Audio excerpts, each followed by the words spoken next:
PK in the universe, and I am back again.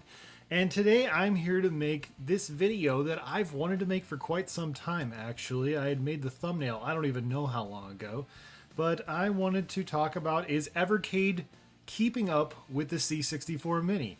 There was an old ad back in the day, you know, who's keeping up with Commodore? And that's what this is a play on, of course, if just in case you didn't know. I mean, the hardcore Commodore 64 people probably already knew that, but maybe you're not one of those people, so thought I'd explain that real quick.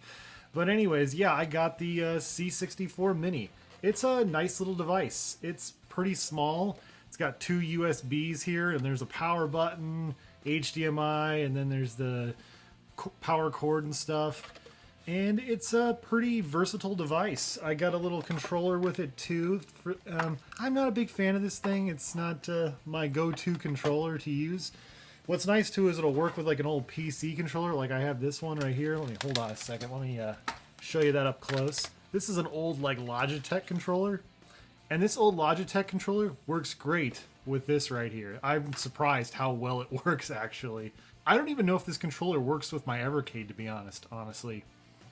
Another thing that's kind of neat about this device here is that it actually has Commodore Basic, which means you can actually hook a legit keyboard into this thing, which is pretty awesome. Now, from what I can tell, that's the only thing that actually works with the keyboard is the Commodore Basic program, but other than that, the games all use the controller. So as a lot of you guys know, a while back, Blaze, of course, has announced that they're going to have a C64 collection, and they're starting an entire home computer line of games, and they're all going to be blue cases, you know, as opposed to the red or the purple. So, and there's going to be 14 total games. So I wanted to talk about this. Are they really keeping up with the C64 Mini? And I think it's kind of interesting, the selection of games they chose. A while back, I talked to my friend Simon Stevens, and we were kind of like, yeah, this is kind of a paltry collection. It's not very big, only 14 games. Somebody said something along the lines a while back that just really cracked me up. They said, oh, the reason they're excited for the Evercade collection and they wouldn't touch the C64 Mini is because there's a small amount of games and they felt like they'd be too overwhelmed by the C64 Mini. I'm like, you'd be too overwhelmed by the C64 Mini as you sit behind your 30 Evercade carts in the background? Come on now. Come on. Give me a break, you know? But yeah, I thought that was a silly, weak sauce argument. That's just me personally. That's my personal opinion. But yeah, so there's 64 games. I don't want to go over every single game. That seems like a lot of work, and I don't think you guys necessarily want me to do that because that would just fill up a lot of time in a video. But I want to talk about what's actually on the Evercade carts that coming up, because I don't want to name off all 64 games. It's a lot of work. And so let's talk about what are those games. First up, we got Alley Cat. And then we got Battle Valley, Gateway to Asfi, Impossible Mission, Urdris Alpha, Jumpman, Lee, Marauder, The Movie Monster Game, Street Sports Baseball, Stormlord, Subterraria, Summer Games, the first one, and Winter Games. Now, what's kind of interesting is that about 6 of these games are actually already on the C64 Mini, which is pretty interesting. But also Summer Games 2 is actually on the C64 Mini as opposed to Summer Games 1, which will be on the Evercade collection. So it feels more like 7, honestly, in that way. So yeah, half the games are already on the C64 Mini. But also the C64 Mini has some games that are on the Evercade that are on other systems. For example, Speedball 1 and 2 and Chips Challenge are on here.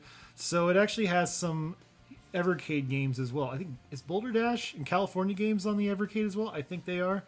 Yeah, so it's got its own games that happen to also already be on the Evercade anyways. So there's some advantages and disadvantages of both. But there are games, you know, that, for example, I don't know what Urdris Alpha is. That Lee game, I don't know. I mean, I really like Bruce Lee, but that game looks kind of really rudimentary, as do a lot of Commodore 64 games do, honestly. I mean, I don't know why I said that. Marauder, I heard, is pretty good. The Movie Monster game actually seems pretty good, and so does Stormlord. Those games really stood out to me on that Evercade collection. So, I have the C64 Mini, right? So, what's the point of getting that Evercade collection? And I'll talk about that. I mean, one, I have the #1 game in the purple collection. I have the #1 game in the red collection. So maybe I should get the #1 game in the Blue collection. That would be a subset to complete of sorts.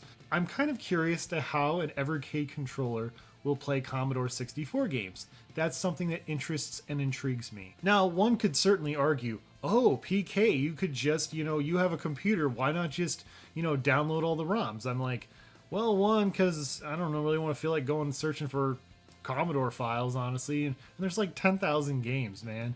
Now, 10,000 games is actually overwhelming to me. 64 games, not so much. And, it's just a lot of extra effort that I don't really want to put through, and I could just, pick up a $20 cart. And I have pre-ordered this, actually. I did pre-order this. Some people are probably like, oh, you're never even going to buy it. You're just complaining about it. No, I'm definitely going to buy it, because I actually want to see how the games play on that versus play on the C64 Mini. The C64 Mini is great, honestly.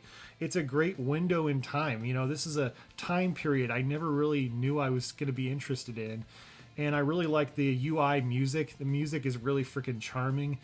And it just, overall, it's a really nice system. So, is Evercade keeping up with Commodore? I mean, obviously it's not as many games, but, it has some of the same games. But also they're offering different games, too, which is kind of nice.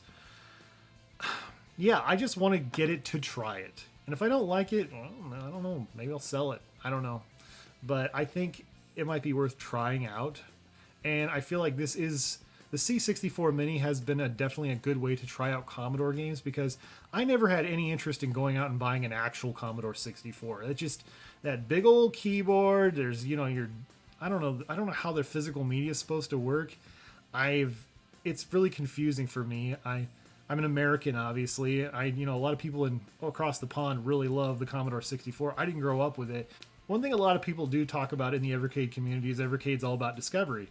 And in this case, there's a lot of unknowns here, but I also, like the Intellivision collections. So I think maybe I will like this. I'm going to give it a chance. We'll see what games they come out with in the future. Or even if they even continue to do Commodore games, maybe they do Amiga games or something like that. You never know. So anyways, those are my thoughts on whether Blaze is keeping up with Commodore or Evercade is keeping up with Commodore. What are your guys' thoughts? Have you pre-ordered this collection? Do you have a C64 Mini? I'd love to hear what you have to say. Thank you guys so much for watching, and stay awesome in this universe. Thanks. Bye.